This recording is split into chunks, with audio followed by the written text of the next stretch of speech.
So shooting star and window candlestick patterns are very interesting patterns themselves here. And in a shooting star, we'll start with that one, you have a small real body and a long upper shadow, right? And what it's doing is it's implying the failure of a trend to continue. It's a failure to close near the high. Certainly the high being in that whole upward shadow, that whole long upward line on the trading range going up. It's not getting you near how high it got during the trading period, the trading day, for example. It's coming back down.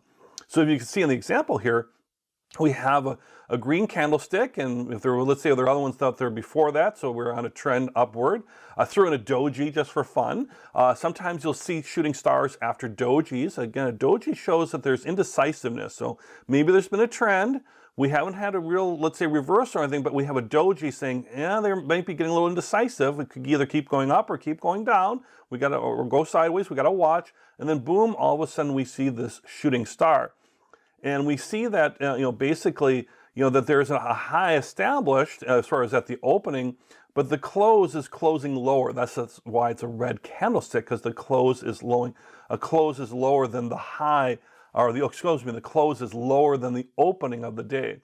But in that candlestick, that first red candle, you can see has that real high kind of shooting star, kind of like the shooting star as far as the range of prices.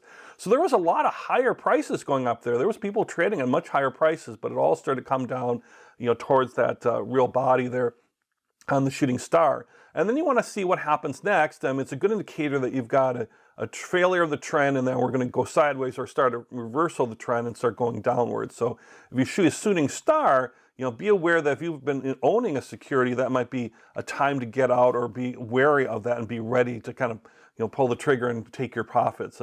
A falling star would be the exact opposite pattern, by the way, if you were looking at, let's say, like a falling star, and that would be more of a bullish signal, where this is a shooting star is more of a bearish signal.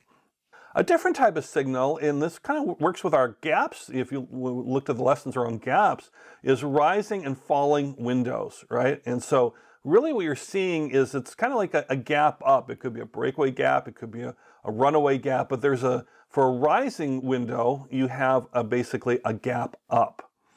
And what happens is the third day in the pattern does not go down to fill the gap. Sometimes people trade and they're like, oh, I anticipate it's going to go down because we had this gap and it's not really a lot of volume behind it, not a true, let's say, breakaway gap. So that third day, it's going to come back down as far as what we'd be watching for. And if it doesn't come back down, then we have a true breakaway gap. And this would be in a case of what you could call a rising window pattern, where the gap isn't filled and the upward trend continues. So you're kind of looking for this pattern in this example where you have a rising window, where you have a gap, and then you have that continuation of the trend. It doesn't go back and fill that gap. Kind of fulfills that whole definition of a gap that we learned about in other lessons too. The same thing with a falling window. You're really looking at a gap down, right? We're looking at our bars from left to right. We can see we've had some downward trend. That's the red candlesticks in a falling window versus the green candlesticks in a rising window. So we have this candlestick. Now we have a gap, and they're both red, so we're both going downwards. Our prices are falling. And then the third day in the pattern does not go up to fill the gap, right? It doesn't go up and do that to basically fill the gap and try to maintain that more overlap. It's going to keep going down.